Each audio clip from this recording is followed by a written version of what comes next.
Hello everyone, welcome to another battle report. Thank you for joining me once again. As always, if you've not done so already, please take a moment to hit that like and subscribe button.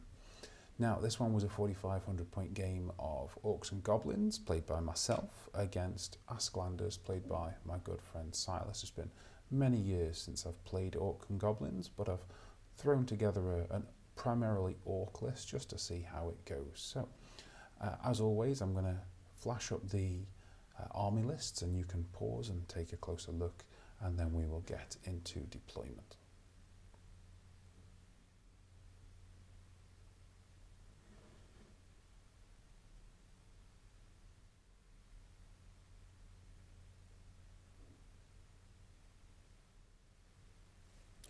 Okay, so here we are in deployment then. We are on map number 3. The deployment type is frontline. That's your classic 12 inches from the edge, and the secondary objective is to capture the flags. That's the destroy more of your opponent's scoring units than they do of yours. So let's go through the lists then. We'll start in the bottom left with Silas. He's got a unit of warhounds here, and then a giant and a unit of Asklander cavalry.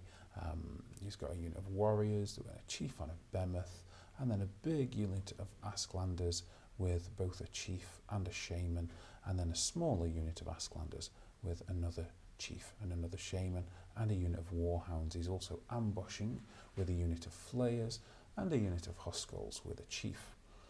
On my side, there's a skewerer and then 2 units of raiders on spiders. These are forest goblins, a common orc on a boar chariot, 2 units of iron orcs, a unit of boar riders with a common orc warlord, a git launcher, a smaller unit of boar riders, big unit of ed bashers with a shaman and an iron orc chief, a scrap wagon and another skewerer. I got deployment, and I deployed my whole army first with the intention of going first, which is why I'm all spread out, and then Silas has chosen to sort of hunch up in the corner and try and make it difficult for these units over here, give them some distance to cover. So that is the end of deployment. Okay, and just a quick vanguard here up the flank there with the forest goblin raiders, obviously going after the cavalry scoring secondary objective there. Okay, on to my movement 1 then. So you can see the raiders are coming up within to throwing weapon range of the cavalry here, and I've activated my banner of the Relentless Company on my Iron Orc Chief, so that my Ed Bashers can benefit from that, and then I have promptly jumped into the Iron Orc unit with him, and then they've got their 15-inch move. It's a general sort of move towards Silas. I'm going to try and play this with an Orc and Goblin mindset, just a full frontal assault, but I have decided to try and go round the ruins with this smaller unit of boar riders, because there's a lot of traffic coming through the middle here, some big bulky units. And then the scrap wagon, I'm sort of leaving to kind of zip around this area here, because I anticipate Silas coming on with his flayers and taking out the war machine. So I'm going to try and sort of have that zooming backwards and forwards until they arrive. So that's my movement 1. Okay, so end of my turn 1 here, and it was quite a meek turn 1 really. I got the totemic summon off in the magic phase, that was something. And then I got 1 wound off on the Asklander horseman with my throwing weapons. We found a bit of a debate here. There was a question about whether the Asklander horsemen benefit from the battle fever rule that the Asklanders do, and we concluded that they didn't. And Silas had deployed in 3 ranks, thinking that they did, so I allowed him to reform into 2 ranks there, and then promptly only did 1 wound on the horseman, which was a bit of an anticlimax, but there you go. So that was the end of my turn 1.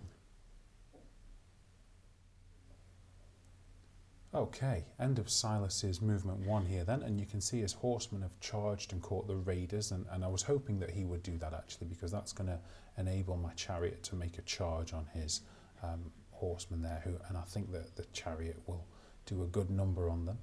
But I have been caught out on the side here because the dogs have been able to charge the raiders. I had thought that they couldn't go off the board edge, but the board edge rule has changed since I last checked it, and I did get caught out there.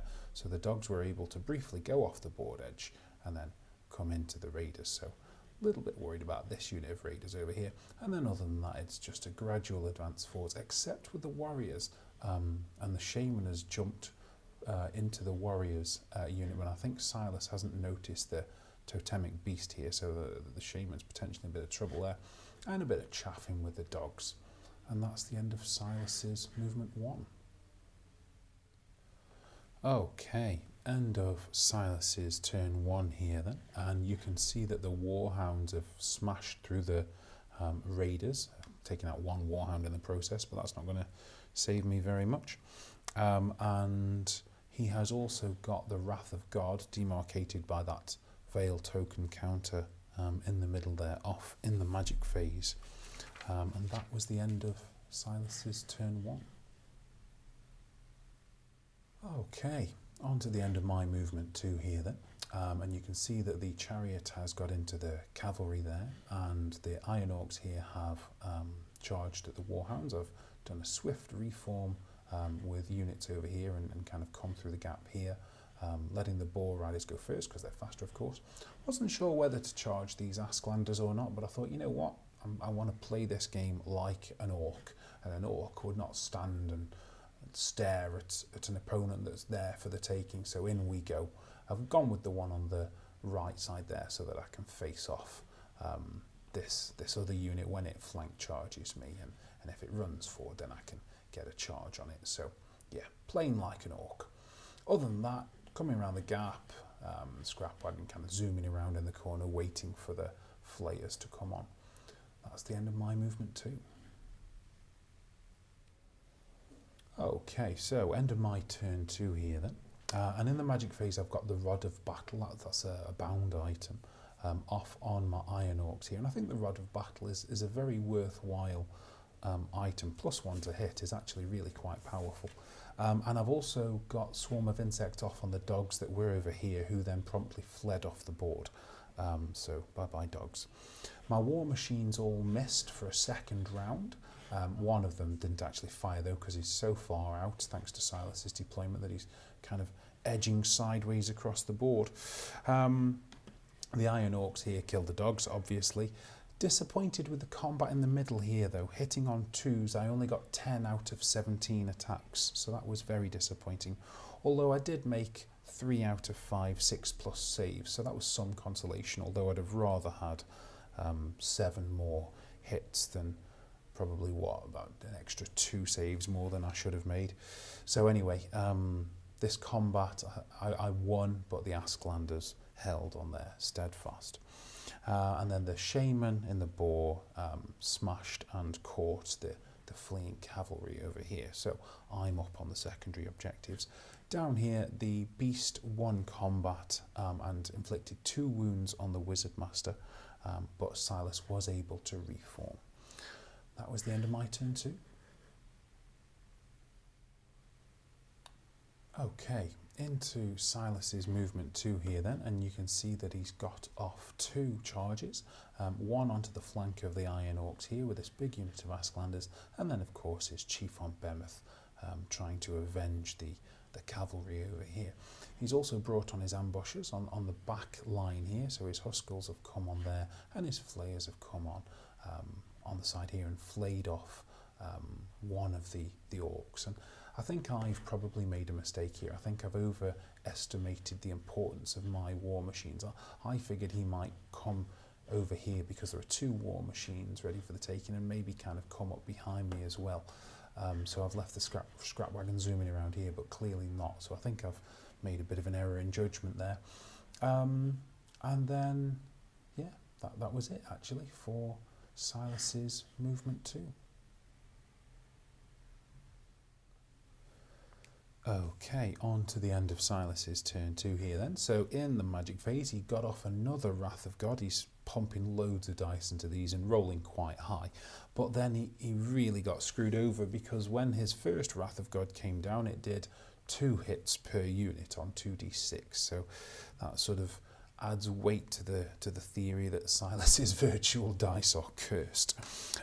So that inflicted 2 wounds on the Iron Orc unit that had previously been in combat, and 1 wound to the Iron Orc unit that had not been in combat, and it killed 2 Ed Bashers, so that was the end of that. The Iron Orcs were smashed by the combined weight of the 2 Asklander units there, and then they reformed over here, and the beast was killed, but not before he took out Silas's Wizard Master down in the bottom corner, so I'm pretty happy with that as a return. And that was the end of Silas's turn 2. On to my movement 3 here then. I forgot to mention, of course, the Chief on Behemoth ripped through the Shaman on his chariot at the end of Silas's turn. So I declared 2 charges, one with the Iron Orcs on the smaller unit of Asklanders who fled, and one with the Orc Boars on the flank of this Asklander unit. And the order mattered here, because with this unit fleeing, the Iron Orcs could have prevented the Boars from making their charge. So I rolled the Boars first, in they went, and then the Iron Orcs failed their charge, of course. Moving into the gap here with the Orc Ed Bashers, because I expect to need this unit to punch through here later, and I've decided to reform in the future. With these Asklanders having fled, I'm going to be reforming this unit and heading this way, so as to try and take out that unit, or at least that's the plan. And then the Boars over here getting out of the charge arc of the Flayers and trying to lure the Flayers towards the scrap wagon. And that was the end of my movement 3. Okay, end of my 3 here then. And in the magic phase I got off a big totemic summon. That's enabling me to chaff up this unit here and make sure that it doesn't charge my Iron Orcs while their flank is exposed. My artillery pieces all missed again. Now this one over here spent 2 turns moving, to be fair, but still by turn 3 I've taken 7 shots and I've got no returns. Not even a hit, that is. So a bit disappointing there. The beast killed a couple of warriors with its breath weapon, and the Boars won combat, but the Asklanders reformed. The Asklanders did an amazing job, actually, being charged on the flank. Every warrior that was on the flank hit and wounded. So Silas got a 100% return rate on his I think it was 6 attacks down the side here. I think I saved one of them because, of course, they've got great weapons, so I was very disappointed to have lost so many of my Boars there, but it is a dice game, so there you go. That was the end of my turn 3. Okay, Silas's movement 3 here then, and he has got off 2 charges in his 3, one with the Chief on Behemoth onto the flank of my Boar cavalry here, and one with his Huskarls onto the totemic beast down here. So that's that. He's also moved his Flayers during the movement phase and has lashed off another 2 Boars, which has prompted them to flee up in this direction here. And then other than that, just some shimmying around at the back here and bringing his giant up to bear in the middle of the board. And that was the end of Silas's movement 3.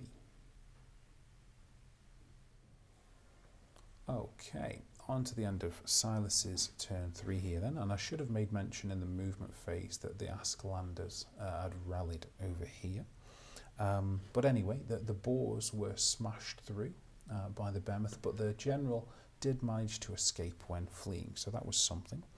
And then over here, the warriors killed the totemic beast, but I'd put the beast where he was so that if Silas charged, his wizard would be in base contact with the beast, and the beast has managed to take out Silas's second wizard. So each one of my beasts has taken out a wizard, so I'm delighted with the return on them. And that was that. You will notice in a moment in my movement photograph that this unit will edge back because we forgot the 1-inch rule here when pursuing my general with this unit here, and also we forgot the Wrath of God, so a few wounds will come off the Iron Orcs and the Ed Bashers, 4 on each actually, as we remembered that at the end of my movement phase. So there you go, that was the end of Silas's turn 3. Okay, on to my movement 4 here then, and I've got 1 charge on the Chief with Behemoth on the flank here, with the Iron Orcs. It was a close flank. The middle model was dissected by the 45-inch line, but there was slightly more on the flank than there was on the front, so it is a flank charge. So unit of Iron Orcs on the flank charge is not anyone's idea of a good time. We'll see how he does. Other than that, the Boars rallied, but I've had them facing this way because they can't do any good now. I'm just hoping to get them as far up this way as I can, really, and continue to lure Silas in to the scrap wagon. But the scrap wagon has not been able to run into the flayers this time. It generally goes about 11 to 13 inches, the scrap wagon, so it was a bit of a long shot, but you never know. So that's where they are. And then the Orcs here just sort of lingering around in the middle. And that was the end of my movement 4. Okay, end of my turn 4 here then, and in the magic phase I got Bring the Pain off on this unit of Asklanders here, and I must say I got very lucky with that because I put 4 dice into it.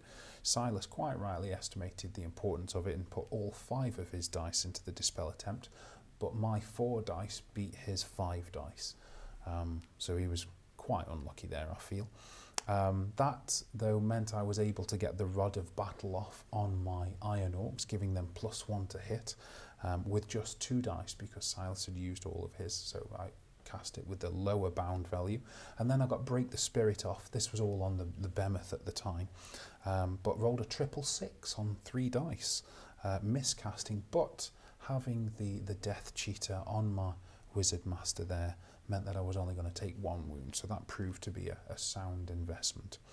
In the shooting phase, one of the ballistas actually hit and caused a wound on the giant. Huzzah, I hear you shout.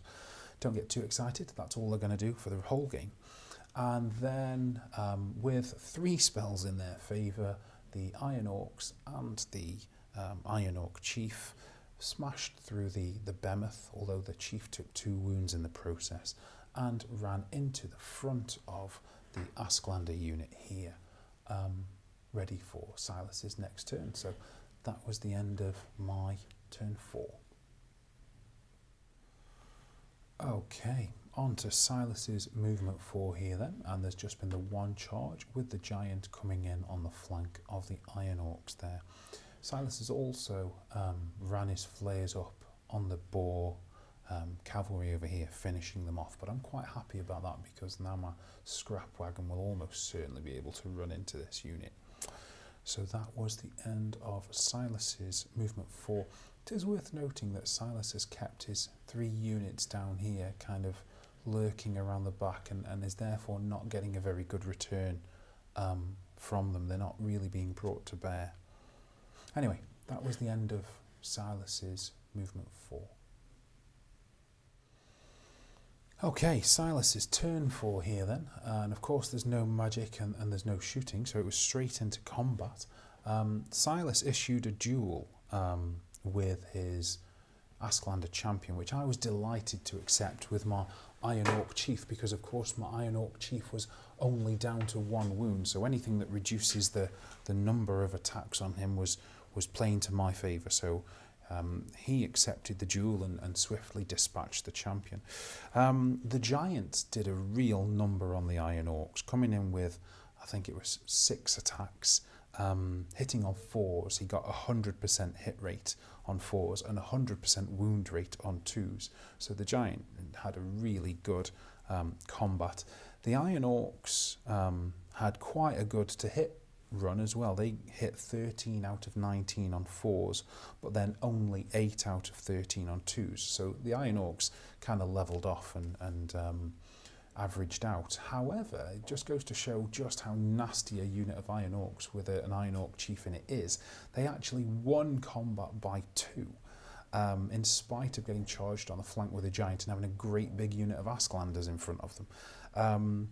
So the Asklanders broke. They were steadfast, but Silas got a poor roll, and there's no BSB. So they broke and were caught. And so that's kind of bringing us closer to level with the secondary objectives again. And the giant has fled sort of towards the middle of the battlefield here, which creates opportunities, I would say. So that was the end of Silas's 4. Okay, my movement 5 here then, and I've got 2 charges off. I've activated my war cry. My general has charged and caught the fleeing giant. Of course, the giant can only flee 2d6, whereas the general's got his 7-inch boar plus swift stride. So the giant was always in trouble once he'd fled from the Iron Orc. So he's been caught anyway. And then my Edbashers are swift striding because of the war cry, and they've managed to get into the Huskarls, who were too close to the back really for Silas to be able to flee. So that's that there. I anticipate Silas charging my general here, so I've brought my BSB out of this unit here so that when he charges he'll be able to flee, and then I'll get a re-rollable 9 to bring him back in my subsequent turn, and then just moving the Iron Orcs up here, just why not really. And then the scrap wagon running into the side of the flayers. So that was the end of my movement 5. Okay, so end of my turn 5 here then, and I had a really good magic phase, and I think that was in part because Silas really sort of tried his luck. He tried to dispel all 3 of my spells with his total of 5 dice. So for instance, putting 2 dice into an attempt that needed an 8. So all of his rolls were you know, less than 50% chances, and as it was, all 3 got through. So I got Bring the Pain off on the Huskarls there, I got the Rod of Battle off on the Edbashers here, and I got Break the Spirit off on the Warriors here as well. So that was, yeah, a pretty beefy magic phase. And then the Edbashers, of course, were in line formation, so they were doing a bazillion hits because they've got the Green Tide banner and 2 ranks of support as well. So they did 26 hits on a 2+, and did 17 wounds on the Huskarls, although that left 1 Huskarl who did have the bodyguard rule because there was a chief in there, but in spite of the bodyguard rule he actually broke and they fled off the board, and I'd decided to reform because, well, partly I didn't want to get charged on the flank, partly the unit only needed a 7 to run off the board, so slightly better than even's chance, and I figure where I am, even if they don't run off the board, I can go after this unit here. So that was the way that went.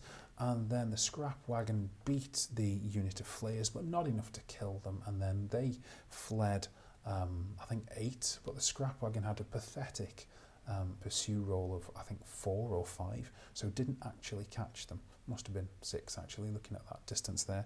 Anyway, didn't catch them. So that was the end of my turn 5.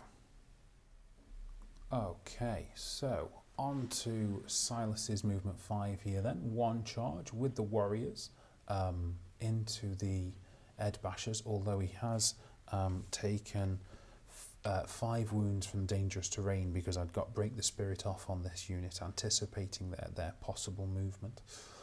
He has charged my general as expected, and the general has fled and he's redirected there. And then his flayers here have rallied, but of course they're teed up for another charge from the scrap wagon, and then just standing ready to receive a possible Iron Orc charge here, although this unit is very depleted. So that's that. That's the end of Silas's movement 5. Okay, an end of Silas's 5 here then, and you can see it's not gone very well for the Warriors there. Of course, the Edbashers have still got the Rod of Battle on them, so they're still at +1 to hit, and there's still 20 attacks, even when in this formation I had reformed with not wanting to be in line formation after I'd taken a few wounds there, so there's no point being in line formation anymore. But anyway, still 20 attacks here, hitting on I think 3s, and it's the first round of combat, and I'm steadfast, so I'm still at +1 strength and +1 armor penetration as well. So That combat didn't go the way that had been hoped there, and the one warrior that was left broke and fled but wasn't caught.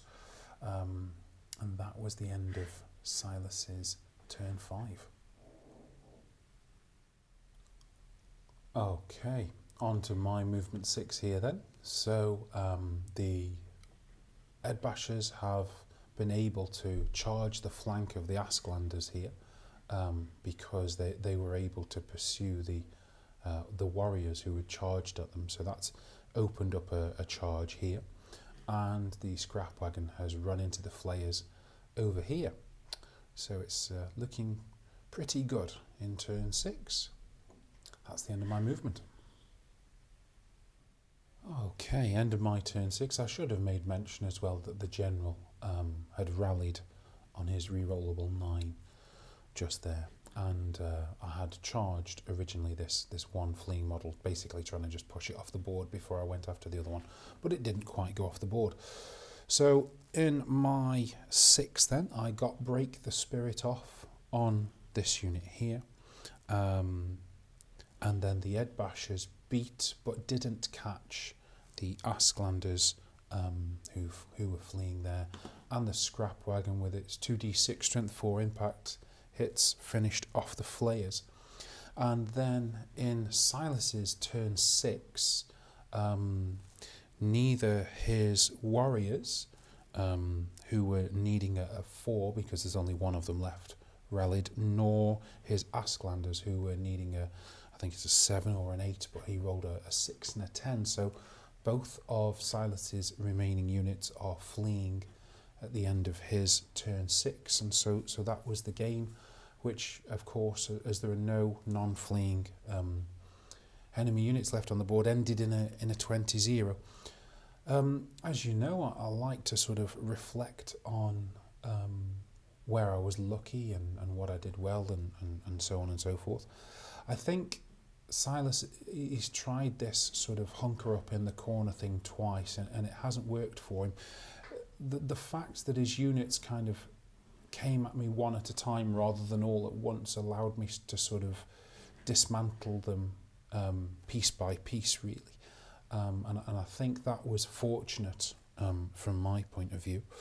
I also think that if Silas did this again, what he would probably do at the end of turn 4 is run out the chief here and use the chief as chaff, which would prevent me from getting into the unit over here.